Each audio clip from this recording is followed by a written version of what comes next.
In 2010, the celebrated Pixar director Pete Docter, who directed the movies Up and Monsters, Inc., decided that he wanted to make an animated film about the inner emotional world of an 11-year-old girl named Riley. That movie ultimately became the wildly successful Pixar film Inside Out, and Pete Docter knew the rough outlines of the story he wanted to tell almost right away. The film would open with Riley moving from her small town in Minnesota to a new house and a new school in San Francisco, and it would address all of the emotional turmoil that a big move like that would entail for an 11-year-old girl. Pete Docter wanted to depict Riley's emotions as lovable, anthropomorphic characters running a control center in her brain.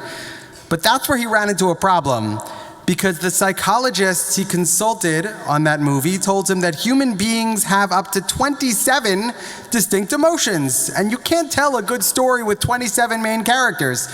So he needed to decide which 2 emotions his movie would focus on. And after some deliberation, he decided that his movie would focus on the emotions of joy and fear. But 3 years into the development of his movie, with the dialogue already done and the movie almost entirely animated, he realized he had a problem. Because the third act of his film just didn't work. It fell flat. He realized that the character of Joy had to learn a lesson by the end of the film, and fear doesn't have anything to teach Joy. Sadness should be the emotion to teach a lesson to Joy. So 3 years into the production of Inside Out, he rewrote the entire movie, and he placed the character of sadness, not fear, at the center.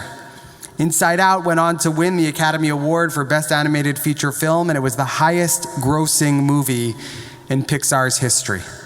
Why? Because the 2 characters at the center of that film, joy and sadness, together capture the essence of what it means to be human. Life is about navigating the tension between those 2 core emotional states, joy and sadness.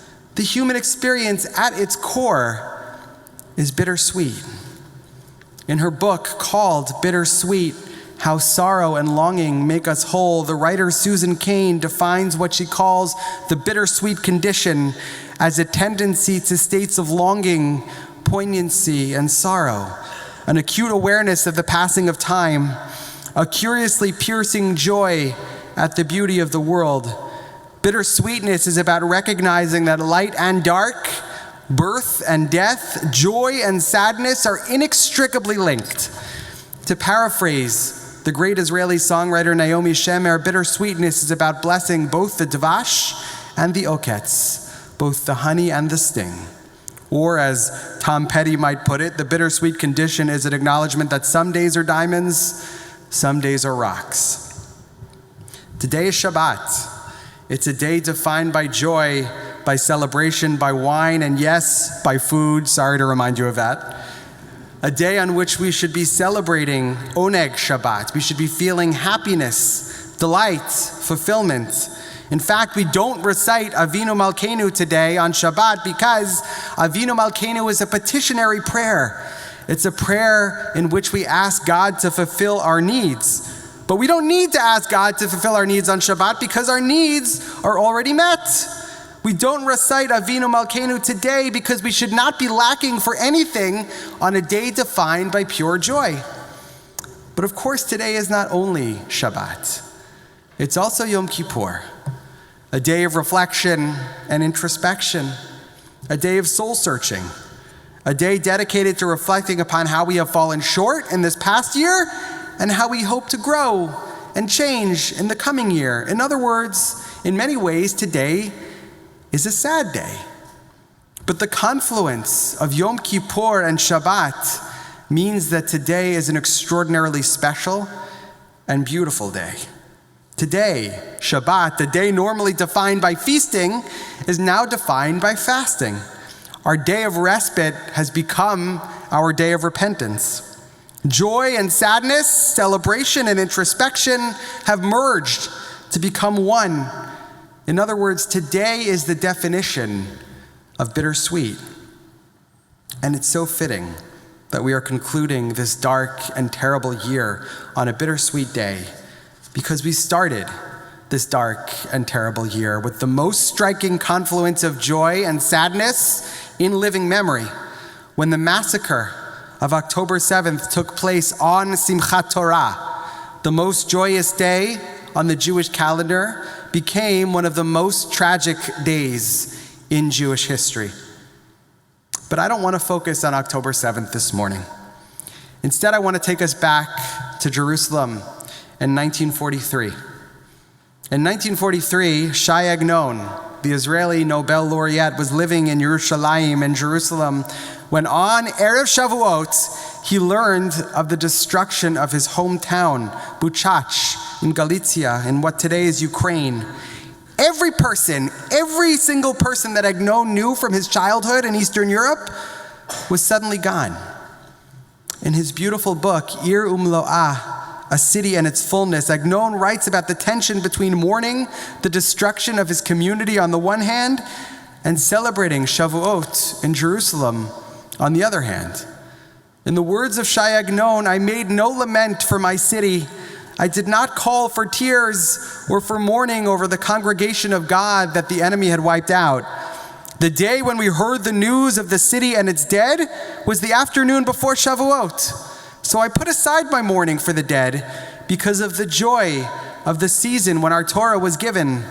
It seemed to me that these two things came together to show me that in God's love for his people, God still gives some of us that same power that was given to us when we stood at the foot of Sinai to receive the Torah. It was that power which stood within me so that I could exchange my sorrow over the dead of my city for the joy of the holiday of Shavuot, a holiday when we celebrate that the Torah was given to us, the Jewish people, and not to the blasphemers or the desecrators who kill us because of it. For a few hours on that dark day in 1943, Agnon was able to set aside his grief and revel in the joy of Shavuot, but not for very long, because later that evening, sadness began to overtake him. As Agnon writes later on in that story, is it possible that a city full of Torah and life is suddenly uprooted from the world and all of its people, old and young, men, women, and children, killed? Now that city is silent, with not a soul of Israel left in it.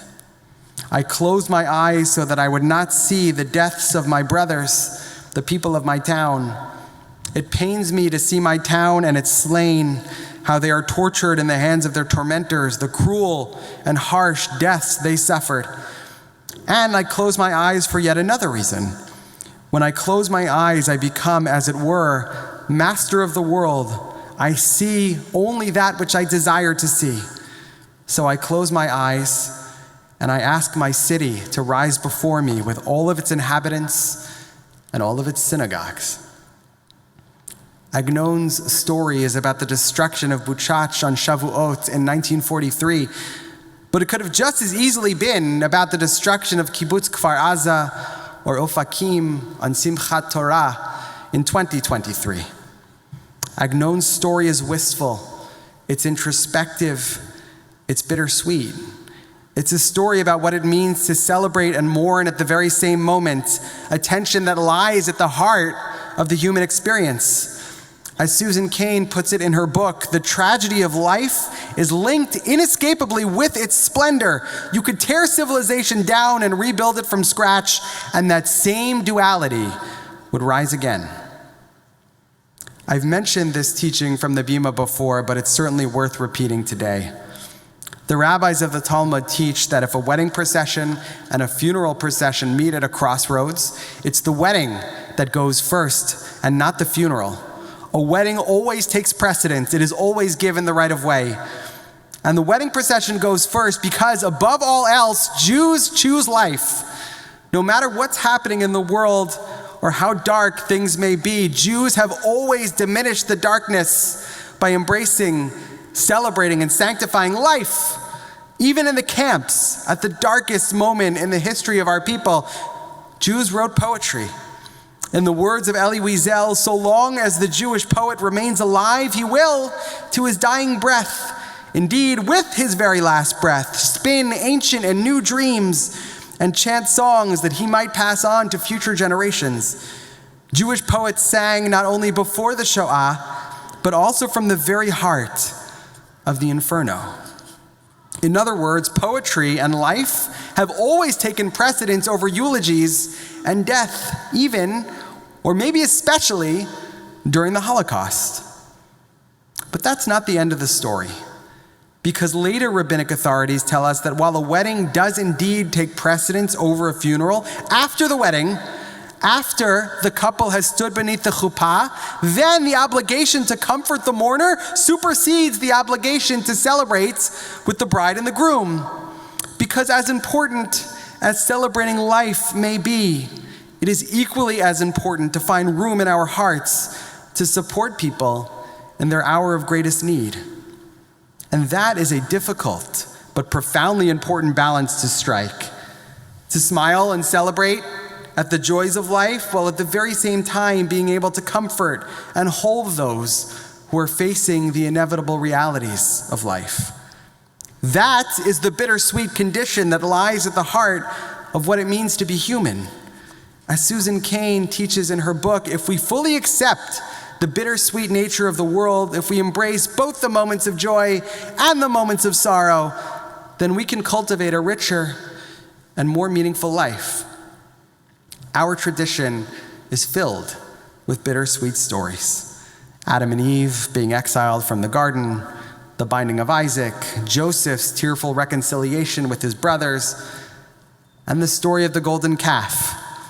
When Moses came down from Sinai and saw the Israelites worshiping the golden calf, he smashed the first set of tablets that God had given him. And after he smashed the first set of tablets, God told him to go back up the mountain and this time carve a second set of tablets for himself. But according to our tradition, that first set of tablets that Moses smashed was not discarded. The rabbis teach that both the broken tablets and the whole set of tablets were placed in the ark together. Luchot v'shivrei luchot munachim ba'aron. The broken tablets and the whole tablets sat in the ark side by side. And what a perfect image to capture the way we are all feeling at this moment, just a year after October 7th. We are heartbroken. We are shattered. We are in pieces. But at the same time, we are hopeful. We are joyous. We continue to celebrate births, b'nai mitzvah, weddings. We're living our lives. And in a year of profound darkness for the Jewish people, I became a father for the second time. And I can assure you, I have not allowed October 7th and its aftermath to diminish in any way the immeasurable joy that I have received from my beautiful newborn daughter. In fact, her name, Sivan, means season of joy. And we chose that name very intentionally because her name doubles as a prayer. Sivan was born into a world of darkness and despair for the Jewish people, and we hoped and we prayed that her birth would usher in a season of joy for all of us. On a very personal level, for me, this has been the most bittersweet year of my life. A year of profound sadness for the Jewish people, balanced out by the greatest personal joy imaginable. The joy of welcoming a beautiful new daughter into the world. Like those two sets of tablets in the ark, the pieces of my heart that are shattered are sitting right next to the pieces of my heart that are overflowing with joy. Right now, we're holding it all, and we're holding it all together.